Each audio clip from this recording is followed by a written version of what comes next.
What's up, everybody? This is Crazy Mateo from Trickers Productions. Now, I have a lot of strange conversations with Balin 911. Most of these conversations, you sit there and go, what the hell is wrong with these guys? Otherwise, you understand them.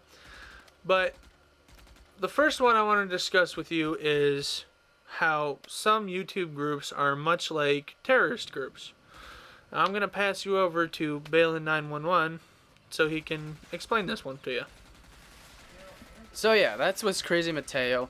And for those of you who don't know, he is part of the channel. I've been trying to get him as hard as I can to get involved in with other non-video game related shit. But anyway, this was one really strange conversation we were having.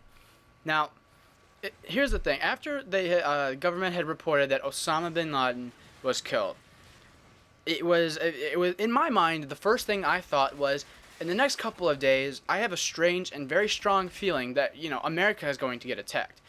Now, here's the reason behind it. When a group of terrorists, if they're following underneath one leader, that's not to say, Al-Qaeda or something like that, they follow under one leader who was controlling every aspect of what they were doing.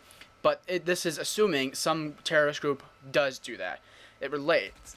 Now, here's what my opinion on it was, is that if you cut off the leader to what they're doing, you've cut off basically all the control that you have over a group. Think about it like this, is that the leader is basically the person that gives out all the jobs, all the missions, all the jihads, or whatever they're called, whatever their missions are. And basically what happens is that if you don't have that, there's nobody else that's been trained to take that kind of position up because they're martyrs, they die for what they believe in, supposedly. And by doing that, it sets the idea that if your leader is cut off, all your sheep are basically just going to go run crazy. And you might have some people who are just going to go, okay, our leader's dead, what are we going to do? So we're just going to back off and, let this all die out because it was a horrible mistake. Or you have people that are like, our leader's dead, I want revenge right now. We're going to act out and go and attack. Now here's the relationship between it. The relationship it's awful to think about it, but it's very considerable, I want to say. The relationship is this. A lot of YouTube groups have single leaders, and sometimes co-leaders, but they're not trusted enough to believe this.